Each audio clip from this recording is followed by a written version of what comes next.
Cara kita membedakan mana orang beriman, mana orang yang tidak beriman mudah saja. Dari mana? Dari cara mereka berbicara.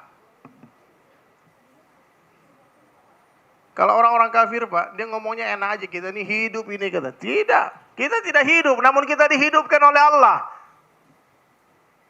Sebentar lagi kita tidak mati, namun kita dimatikan oleh Allah. Kita tidak ada, namun kita diadakan oleh Allah. Dunia ini tidak ada, dunia ini pun diadakan oleh Allah. Bahkan surga dan neraka tidak ada, surga dan neraka pun diadakan oleh Allah. Allah subhanahu wa ta'ala itu ada sebelum seluruh makhluknya ada. Dan Allah subhanahu wa ta'ala akan tetap ada setelah seluruh makhluknya sudah tidak ada. Seandainya seluruh makhluk, manusia, jin, malaikat berkumpul dan sepakat mengatakan Allah tidak ada, Allah akan tetap ada. Kenapa demikian? Karena Allah itu ada sebelum kata-kata ada itu ada. Dan Allah subhanahu wa ta'ala akan tetap ada setelah kata-kata ada itu sudah tidak ada lagi. La maujud illallah. La ilaha illallah. Coba kalau kita semua nih orang Indonesia ini bicara Allah, Allah, Allah, Allah yang hebat. Allah yang hebat. Tidak ada yang hebat kecuali Allah. Hebat ini umat. Itu kalimah la ilaha illallah. Pak, antum tahu? Nabi Musa alaihissalam berdoa kepada Allah, ya Allah berikan aku satu kalimat untuk memujimu ya Allah. Satu kalimat untuk berzikir kepadamu ya Allah. Maka Allah katakan, ya Musa ucapkanlah la ilaha illallah. Ya Allah, bukankah semua orang mengucapkan kalimat itu? Berikan aku satu kalimat yang spesial, khusus untuk aku saja. Apa jawaban Allah Ta'ala kepada Nabi Musa alaihissalam? Hai Musa, seandainya kalimat itu diletakkan di sebelah timbangan, di satu neraca. Timbangan. Lalu sebelah timbangan lagi diletakkan 7 lapis langit dan 7 lapis bumi. Niscaya lebih berat itu kalimat la ilaha illallah daripada 7 lapis langit dan 7 lapis bumi.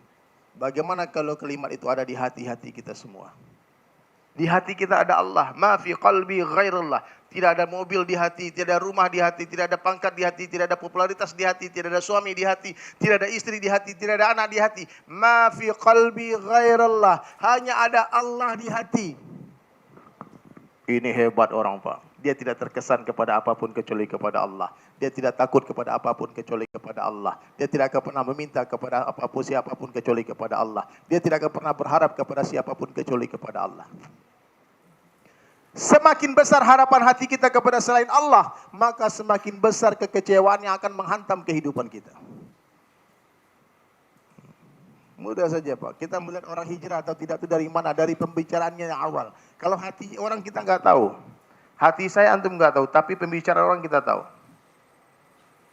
Karena hati ini hadirin mulia, seperti sebuah telaga yang memiliki 4 saluran. Yang pertama lisan, yang kedua pendengaran, yang ketiga penglihatan, yang keempat pikiran. Apa yang dibicarakan manusia dilihat, manusia didengar, manusia difikirkan, manusia akan masuk ke dalam hatinya. Makanya orang yang hari-hari bicara dunia, mendengar dunia, melihat dunia, fikir dunia, dunia masuk ke hatinya. Begitu juga orang yang hari-hari bicara kebesaran Allah, hari-hari mendengar kebesaran Allah, melihat kebesaran Allah, memikirkan kebesaran Allah, barulah kebesaran Allah masuk ke dalam hatinya. Ketika ada Allah di hati seseorang, maka orang ini tidak akan pernah mengucapkan apapun kecuali ada Allah di dalam setiap ucapannya. Ya. Bisa nggak Pak? Kalau disuruh orang bicara kebesaran Allah, dikasih waktu 2 jam. Bisa nggak kita memuji-muji Allah 2 jam? Sementara Allah katakan seandainya kalian mau menulis nikmat Allah, kebesaran Allah kita mau tulis kepada kita. Ya Allah berikan kepada kita, jadikan seluruh air laut sebagai tintanya. 7 samudra jadikan sebagai tintanya. Lalu jadikan seluruh dedaunan kertas sebagai kertasnya. Dan mulailah kalian menulis nikmat Allah satu persatu. One by one kita tulis. Kering itu air laut, niscaya masih ada nikmat Allah yang belum tertuliskan. Kenapa ketika hari ini kita suruh orang Islam bicara tentang Allah, dia tidak tahu. Dia tidak bisa, karena dia tidak pernah melatih lisan dia untuk bicara kebesaran Allah. Allah suka dipuji-puji. Allah suka dibesarkan. Dan ini perintah awal di dalam Islam. Ya ayyuhal mudassir, hai orang yang berselimut, qum fa'anzir, bangun beri peringatan, wa rabbaka fakabbir, besarkanlah Rabbmu Allah. Tidak ada yang besar illallah. Tidak ada yang besar selain Allah.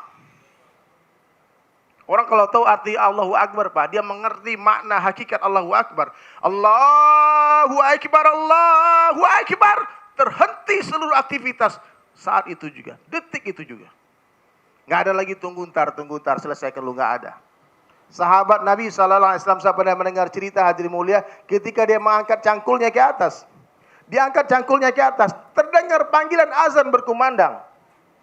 Ini sahabat tidak berani menjatuhkan cangkulnya ke tanah karena khawatir akan kemusyrikan kepada Allah. Antum lagi transaksi bisnis di toko. Allahu Akbar, Allahu Akbar. Azan berkumandang.